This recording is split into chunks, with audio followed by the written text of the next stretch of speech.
Assalamualaikum warahmatullahi wabarakatuh. Saya Raisa Putri Ramdiansyah, kelas 1B Bimbingan dan Konseling, Universitas Muhammadiyah Kota Tasikmalaya. Di sini saya akan menjelaskan tentang tauhid dan urgensinya dalam bagi kehidupan muslim. Pengertian kata tauhid berasal dari bahasa Arab, bentuk masdar dari kata wahnada yuwahidu yang secara etimologis secara keesaan yakni percaya bahwa Allah Subhanahu wa taala itu satu. Tidak lain adalah lauhidullah atau mengesahkan Allah Subhanahu wa taala. Jadi, pernyataan atau pengakuan bahwa Allah Subhanahu wa taala itu esa atau satu. La ilaha illallah, tiada Tuhan selain Allah. Tauhid secara bahasa adalah kata benda atau nomina yang berasal dari perubahan kata kerja wahada atau yuwahidu yang bermakna menunggalkan sesuatu. Sedangkan berdasarkan pengertian syariat, tauhid bermakna mengesahkan Allah dalam hal-hal yang menjadi khususan dirinya. Khususan itu meliputi perkara rububiyah, uluhiyah, dan asma wa sifat. Al-qaul atau al-mufid. Yang kedua, makna la ilaha illallah dan konsekuensinya. Syarat kalimat tauhid la ilaha illallah.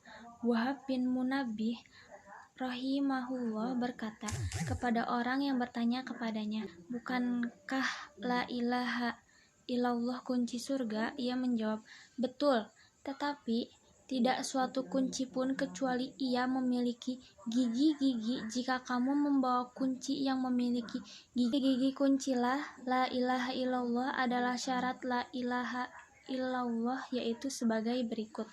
Gigi pasti engkau dapat membuka pintu, namun jika engkau membawa kunci yang tidak ada gigi-giginya, pasti pintu itu tidak akan terbuka." Hadis riwayat Bukhari dalam Ta'liq.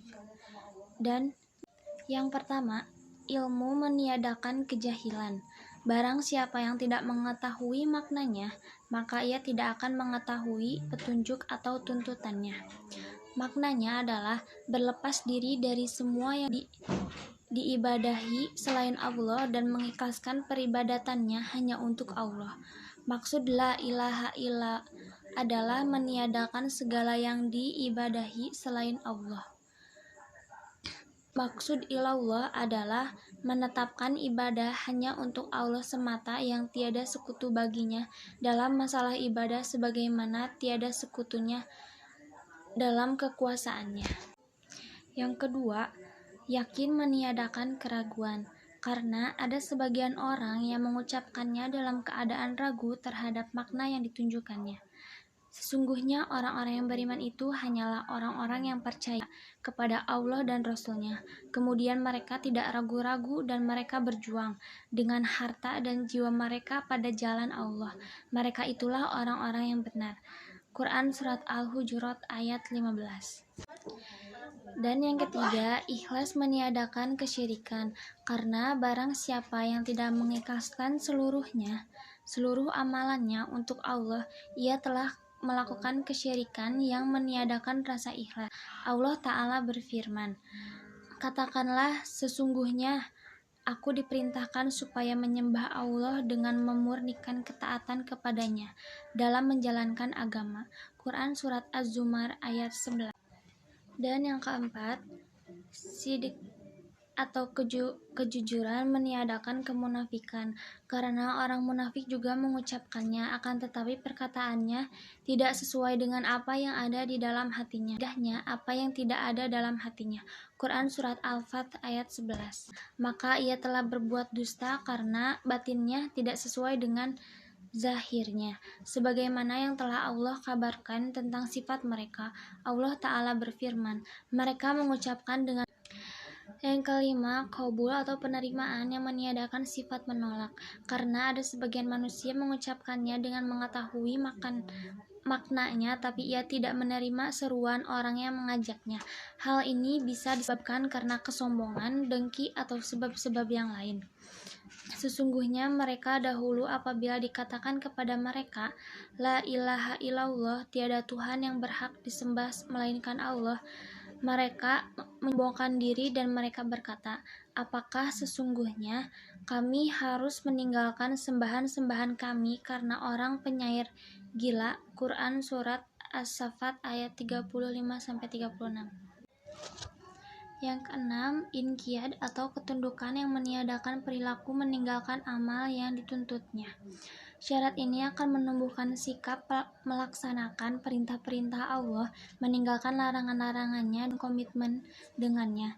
Hakikat Islam adalah tunduknya hati dan badan seorang hamba kepada Allah dan tunduk kepadanya dengan tauhid dan ketaatan.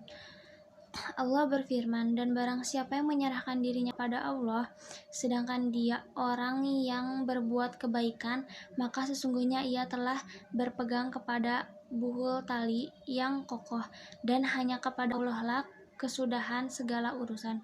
Quran Surat Luqman ayat 20. Dan yang terakhir, mahabbah atau kecintaan yang meniadakan kebalikannya. Tidak mungkin seorang hamba akan mengetahui dan menerimanya kecuali didasari rasa cinta sebagaimana rasa ikhlas yang akan meniadakan kesyirikan. Barang siapa mencintai Allah, ia akan mencintai agamanya. Barang siapa yang tidak mencintainya, maka jangan diharap ia akan mencintai agamanya. Dan di mana manusia ada orang-orang yang menyembah tandingan-tandingan selain Allah, mereka mencintainya sebagaimana mereka mencintai Allah. Adapun orang-orang yang beriman amat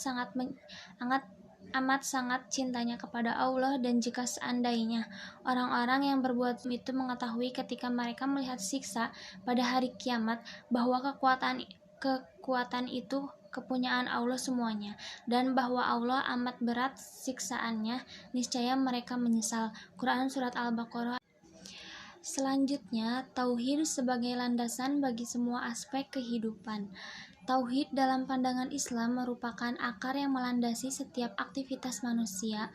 Kekokohan dan tegaknya tauhid mencerminkan luasnya pandangan, timbulnya semangat beramal, dan lahirnya sikap optimistik, sehingga tauhid dapat digambarkan sebagai sumber segala perbuatan manusia.